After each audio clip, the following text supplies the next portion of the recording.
رمضان يا رمضان رمضان يا رمضان. Assalamu алейкум, кадырман көрүүчүлөр, урматтуу мусулман бир туугандар.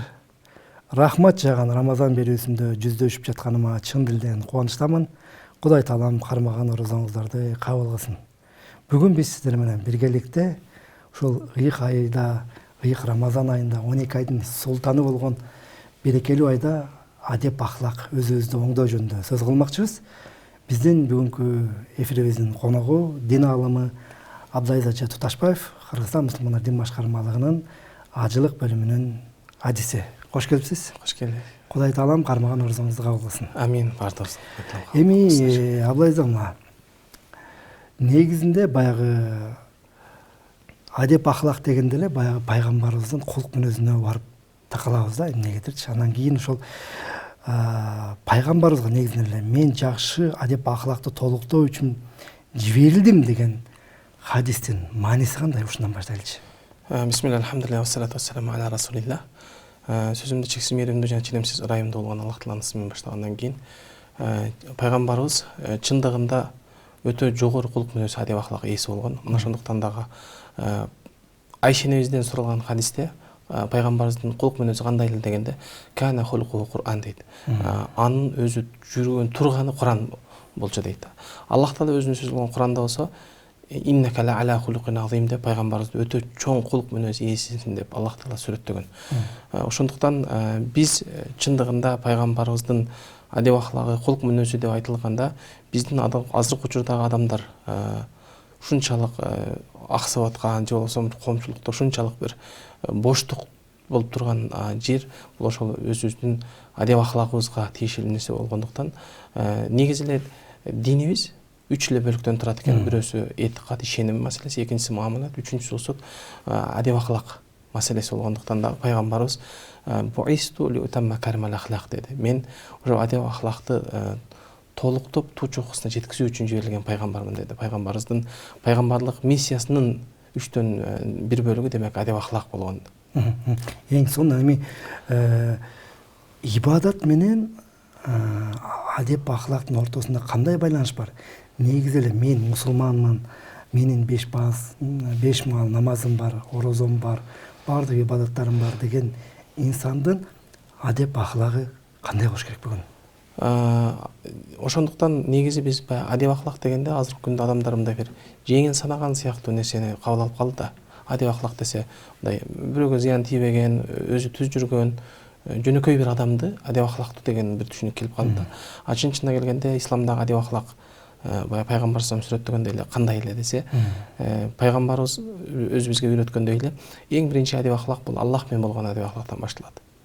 Ошондуктан адам эң алгач биринчи адеп Аллах менен башталгандыгын сезүү керек.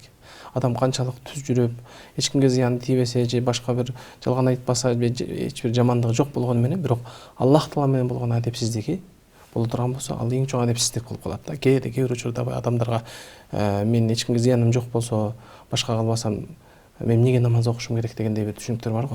Демек бул Аллах менен болгон адепсиздиги ал үчүн жетерлик дегендей бир түшүнүк турат. Ал ошондон кийин эле пайгамбарыбыз менен болгон адеп ахлак бар. Пайгамбарыбызды урматтоо, сыйлоо, пайгамбарыбыздын айтылган сөздөрү. Ошондуктан дагы имам Маликте риваят кылган немелерди айтышат. Имам Малик бир хадисти риваят кыларда атайын кирип, жакшынакай кийимдерин кийип, даярданып чыгып, анан пайгамбардын бир хадисин айтып беришкен.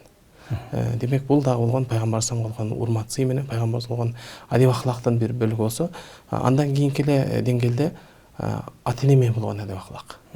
Ата-эне менен болгон адеп ахлак, урмат сый, мамиле демек жогору бийик деңгээлде турат. Андан кийин жалпы бир туугандар менен, адамдар менен коомдо болгон адеп ахлак болуп эсептелет. Демек адеп ахлак деген бул кичинекей нерсе эмес. Адеп ахлак бул өтө чоң нерсени камтыган нерсе. Мына ошондуктан дагы пайгамбар саллаллаху алейхи өзүнүн хадисинде 3 нерсени осуят кылат. Биринчиси иттакулла хайсума кунт деп айткан. Кай жерде болбосоң Кудайдан корк деген. Негизги орозо тутулгандын, орозонун фарз болгон максаты да Аллах ошон үчүн лааллакум таттакун, силер таква кылууңар үчүн деп айткан. Пайгамбарыбыз ал хадисте эң алгач осуят эмне дейт? иттақулла хайсума кунт, кайсыл жерде болсун Кудайдан корккун деп айткан. Экинчиси болсо ватби асиятал хасаната тамхуха. Инсансың бир кетирген кемчилдиктериң болсо, аркасынан дароо жакшылык иштерди аткар дейт. Себеби дегенде ошол жакшылык иштер, жамандык иштерди кетирген кемчилдиктериңди, күнөөлөрүңдү жууп турууга себепчи боло турган маселе деген. Үчүнчүсү болсо ва халикин наси би хулукил хасан деп айткан. Жалпы адамзат менен чырайлы кулк мүнөздө бол деп айткан. Пайгамбардын осуяты мусулмандар бири-бирине жакшы болгула деген жок да. Жалпы адамзат менен жакшы кулк мүнөздө болууну пайгамбарыбыз буйруган. Анан кээде ушул Абдылазиз ажы, кээде адамдар ушундай бир пикир айтып калышат да, менин мүнөзүм ушундай, мен ушундай калыптангамын депчи. Менин мүнөзүм ушундай болсо эмне кылайын деп кээде милдеттенип коебуз да. Анан мага копол мүнөз болсочу, ошол ушу менин мүнөзүм ушундай деген копол мүнөз адамдар ушул мүнөздү кантип бир оңдосо болот? Эмне кылыш керек? Чындыгында адам баласынын табияты ар түрдүү болушу мүмкүн. Бирок ал шылтоо эмес. Себеби дегенде азыркы учурда көрүп аткандай зоопарктарда айванаттар, жаныбарлар деле кулк мүнөзүн өзгөртүп эле кадимкидей адамга көнүмүш тартипке көнгөндөй, ал эртең Аллахтын алдына барганда бизге шылтоо боло албайт. Ошондуктан пайгамбарыбыз саллаллаху алейхи вассалам көптөгөн жаман бир туура эмес адеп ахлактардан кайтарган, жакшы кулк мүнөздөргө буйруган. Ошол эле учурда сахабалар да канчалаган исламга чейин өздөрүнүн бир жаман жүрүм-турумдары болгон, туура эмес иштер болгонуна карабастан, исламга келгенден кийин адам оңдолгон, түздөлгөн. Мына ошондуктан ар бир момун мусулман адамдын Аллах Таала бул адамды жараткан зат, Аллах Таала кайсыл нерсе кандай экендигин түшүнгөн, билген зат. Ал адамга өзүнүн колунан келбей турган нерсени жүктөгөн эмес. Ошон үчүн Аллах Таала Куранда ла юкаллифуллаху нафсан илля вусаха деген, Аллах Таала адамдын кудурети, мүмкүнчүлүгүнөн тышкаркы нерсени ага милдет кылган эмес деп айткан. Ошондуктан ар бир адам өзүнүн аракет менен гана оңолууга аракет кылуу, кулк мүнөзүнө таасир бере турган жакшы жактары менен, жакшы коом менен, чөйрө менен аралашса, оңолууга арам аракет кылса болот. Адеп ахлак тубаса мүнөзбү же тарбия аркылуу калыптанабы? Бул эки тараптуу каратылган маселе деп алдымдар айтат. Чындыгында негизи кээ бир адамдарга мисалы табиятында кээ бир шариятыбызда буйрулган жакшы сыфаттар ал табиятында эле өзү кошо туулгандай сыяктуу да. Мисалы кээ бир адамдын уялчактыгы, жөнөкөйлүгү же кээ бир адамдардын баягы бир жумшактыгы, бул табигый адам тарабы, өзү Аллах Таала тарабынан берилген нерсе дейт. Бирок алымдарыбыздын көпчүлүгү бул адеп ахлакты пайгамбар салам толуктоо үчүн жиберилдим деп аткандыгынан бул касби деген иктисап кылат. Адам өзү аракет кыла турган, адам өзүнүн толуктоого, адам өзүн өзү оңдоого аракет кылына турган нерсе деп айткан. Ошондуктан ар бир адамдын өзүнүн талабына, аракетине жараша боло турган маселе. Анан жана сиз өзүңүз дагы сөзүңүздө баса белгилеп кеттиңиз, мен ошол суроону дагы кайталап берүүнү туура көрүп атам. Ошол бизде багы мен адеп ахлагым жакшы, мен багы эч бир күнөө кылбасам, бир жамандык кылбасам, бир жаман ойлобосом, анан мен Кудайдын алдында тазамын да деп коебуз да. Анан мен ушундай багы сөзсүз эле намаз окуган адам бейишке кирбейт, сөзсүз эле орозо кармаган адам бейишке кирбейт деп да коюшу мүмкүн да. Ошон үчүн инсан ушундай бир шылтоолордон котулуш үчүн эмне кылыш керек? Чындыгында Аллах Таала бизди бул дүйнөгө сыноо үчүн жараткан. Ошол эле учурда адамга нафс берген, анан акыл берген да. Ал эми ошол акылды адам өзүнүн каалагандай таразасы менен тартпастан, Аллах Таала тарабынан, Кудай Таала тарабынан коюлган тараза менен өлчөп, ошол нерсе менен өзүн тартканда гана адам бул дүйнөдөгү адамдын ордун толук түшүнө ала турган бир мүмкүнчүлүк жаралат да. Мисалы үчүн мен эмне үчүн намаз окушум керек, же мен эмне үчүн орозо кармашым керек, мен күнөө кылган жокмун да дегендей түшүнүктөр бул адамдын жеке өзүнүн ою менен таразалап аткан чечим болуп атат да. Ал эми эмне үчүн намаз окуйбуз десе, бул бизди Аллах Таала инсан кылып жараткандан кийин Аллах Таала көптөгөн неаматтарды берген. Ошонун ичиндеги неаматтардын ичинде, исламдын ичиндеги бул дүйнө сыноо болгондуктан эң биринчи бизден талап кылынган нерсе бул намаз. 5 фарз, исламдагы 5 фарздын биринчиси. Иман келтиргенибизден кийин эле бул намаз, андан кийинкиси эле орозо, андан кийин зекет, андан кийин ажылык.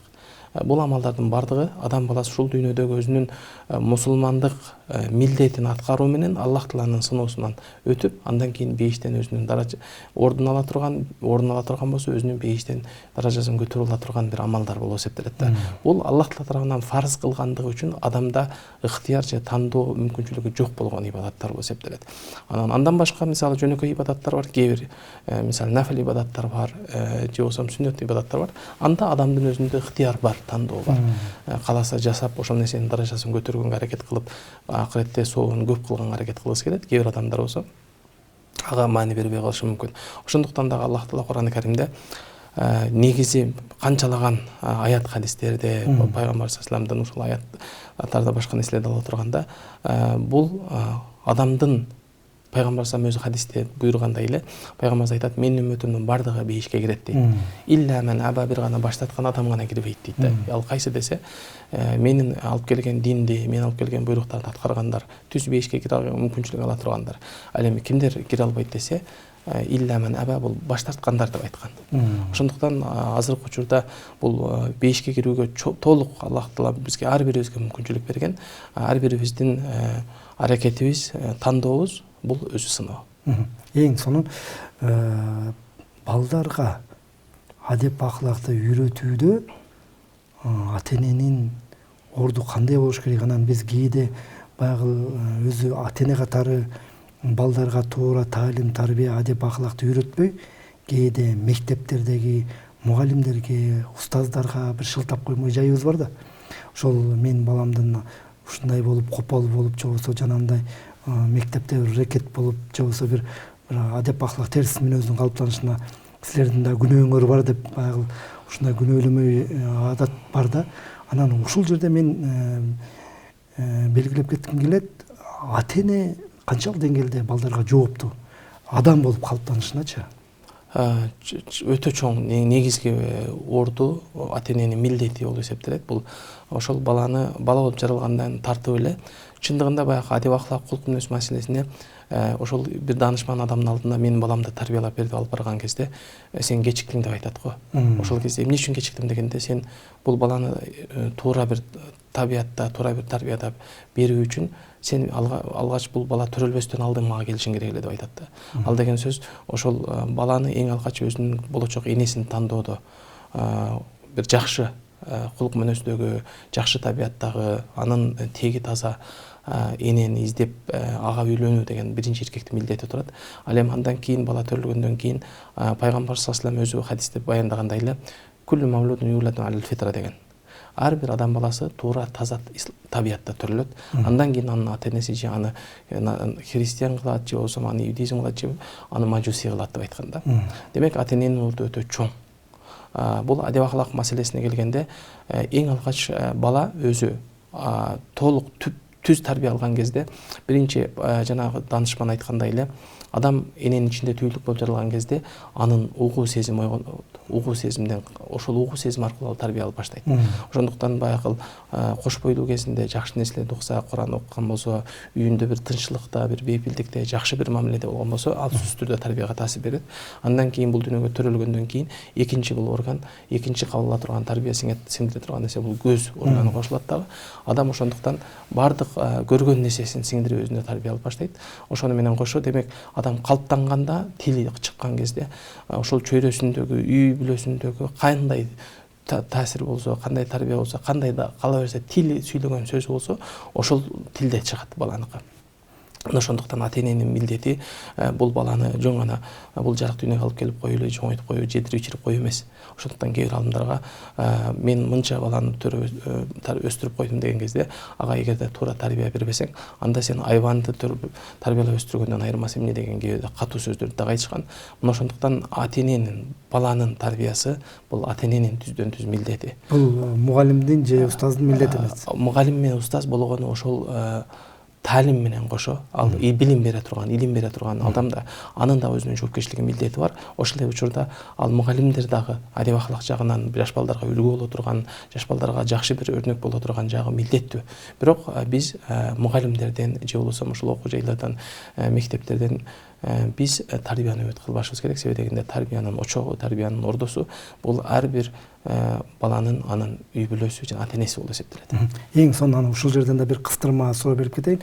Эгер бир үй бүлөдө ата эне ушу намаз окуп жанагындай 5 маалда тахажжудда турганын, дайыма ушундай такыбалык ибадаттарды десек болобу? Ошолорду так сактаган үй бүлөдө ошол нерсенин баарын көрүп чоңойгон бала, ошо ата энесин дайыма намазда, зикирде, Куранда, бош убактысында балдарга жакшы насаат берип, анан ошол эле учурда кээ бир үй бүлөлөрдө баягы калп айтып коет, тигинтип коет, анан кээде баягы чылымга же ичимдикке жумшап коюшу мүмкүн балдардычы. Ушул эки нерсени салыштыргым келип атат да. Ушундай чөйрөдөгү балдарды коомдо мыкты инсан кылып тарбияласа болобу? Албетте болот. Ошондуктан шариятыбыздагы эң негизги 40 фарздын бирөөсү болгондагы бул адамдарды жакшылыкка бирөө жамандыктан кайтаруу деген маселе бар да. Ошондуктан биз коомдо кандай гана абалда болбосун, ал сөзсүз эле аалымдар же устаздар эмес. Эгерде терс көрүнүштөрдү көргөн кезде, ал коомчулук ичинде жаман көрүнгөн, кайтарылган, тыюу салынган эрежелерди көргөн кезде биз сөзсүз түрдө ар бирибиз адамдарды жакшылыкка бирөө жамандыкка кайтарганга милдеттүүбүз да. Кала берсе мисалы жолдогу жол эрежелери болсун, ал башкалар болсун, бардыгын ошол эрежелердин бардыгын коомчулукта бул бир канча жылдык тажрыйбалардын үстүндө кабыл алынган эрежелер да. Ошон үчүн ал эрежелерди толук баш ийүү керек ар бир адам. Бул баш ийүү деген кезде биз ошол адеп ахлагыбыздын, биздин этикабыздын ошол жерде мөмөсү, ошол жерде көрүнө турган маселе да. Ошондуктан коомчулуктагы терс көрүнүштөр сөзсүз түрдө балдарга терс таасирин тийгизип коет. Эгерде адеп ата эненин баягы көз карашындагы таасир, көз карашынан таасирленип чоңойгон балдар. Албетте, ошондуктан баягы бала бул анын ошол өзүнүн уясында эмнени көргөн болсо, ал ошол нерсени көрөт. Бирок тилекке каршы азыркы учурда канчалык биз аракет кылганыбыз менен кээде өзүбүз амал кыла албай атканыбыз өкүнүчтүү да. Мисалы бизди балдарыбыз такай гана бир колубузда Куран менен эмес, телефон менен көрүп аткандыгы, бизди ибадат менен эмес, башка нерселер менен алек болуп атканыбызды, бизде ар бир бала, мисалы өзүбүз деле биз бала чагыбызды эстесек, ата энебизди көз алдыбызда турат азыр.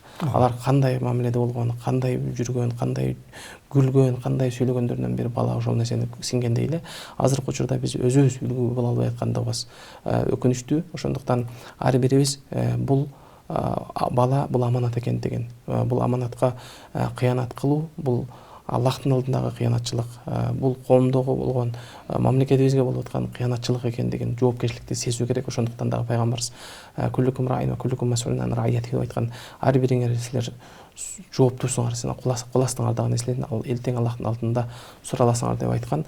Ошол эле Аллах таала Куранда болсо Я юхалладина аману ку анфусакум ва ахликум нар. Алла иман келтиргендер, өзүңөрдү жана үй бүлөңөрдү тозок отунан куткаргыла деп айткандагы. Демек куткаруунун эң негизги максаттары кандай десе, Аллах тааланын ушул буйруктарына балдарды бир кичине кезинен ибадатка тарбиялоо менен бирге адеп ахлакты дагы кошо сиңдирүү бир милдеттүү болуп эсептелет. Эң сонун анан өзүңүз дагы ушул соц тармак жөнүндө кеп калып калдыңыз.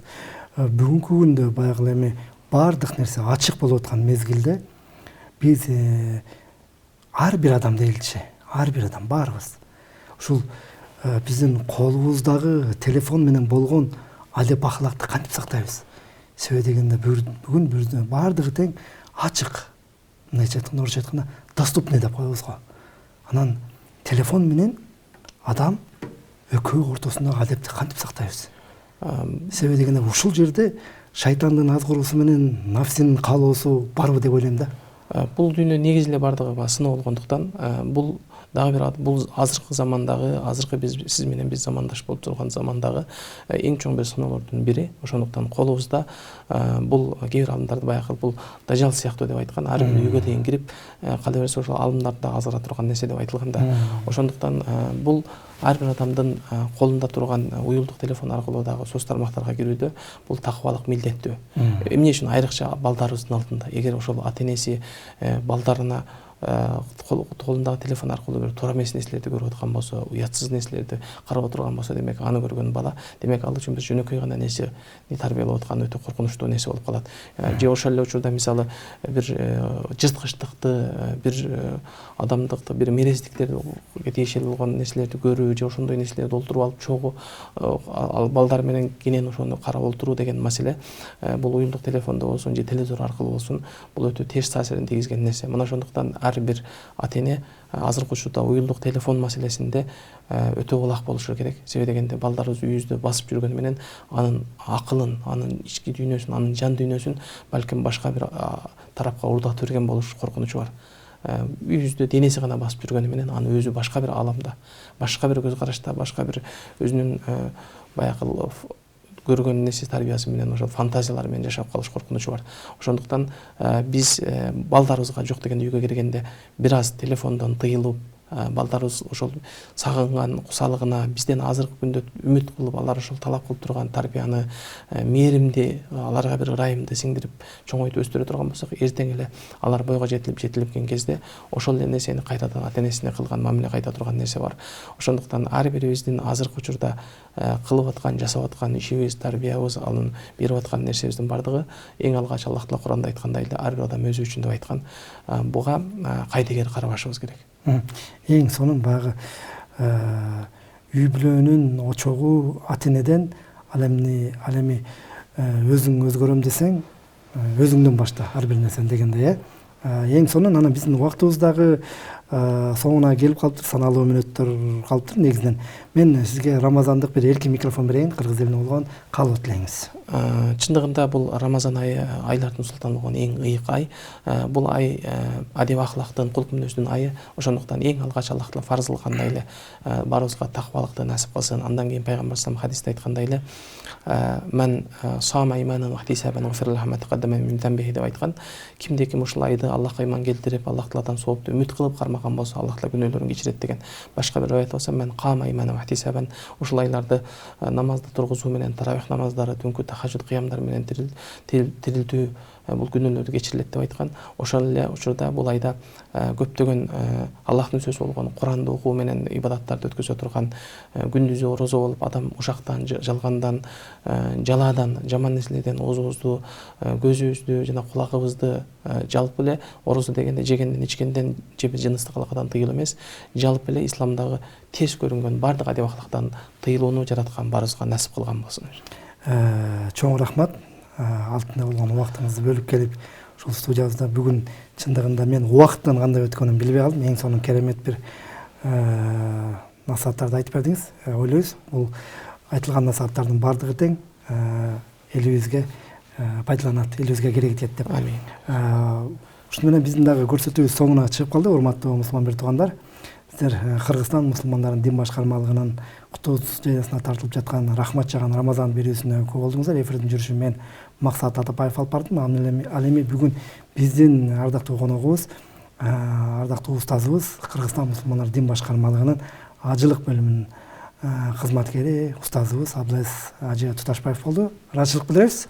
Орозоңуз кабыл болсун. Амин. Ал эми мен сиздер менен коштошпойм. Кийинки эфирлерден көрүшкөнчө жараткан Алла Тааланын амандыгында болуңуздар. Кармаган орозоңуздар кабыл болсун. Allahu Akbar, Allahu Akbar, Allahu Akbar,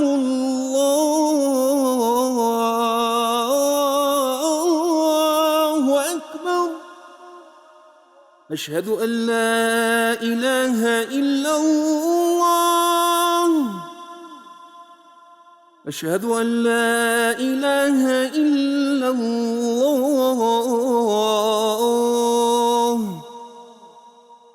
Eşhedü enne Muhammeden Resulullah.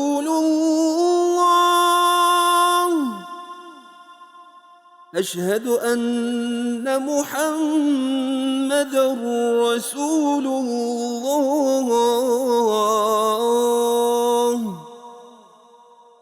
حي على الصلاة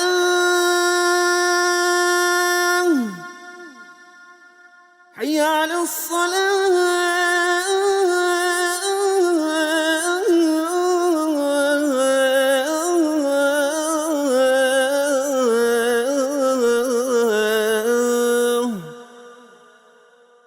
حي على الفلاح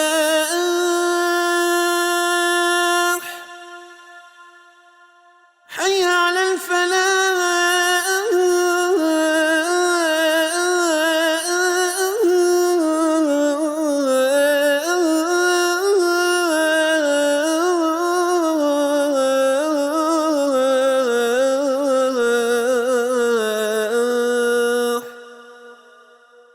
الله أكبر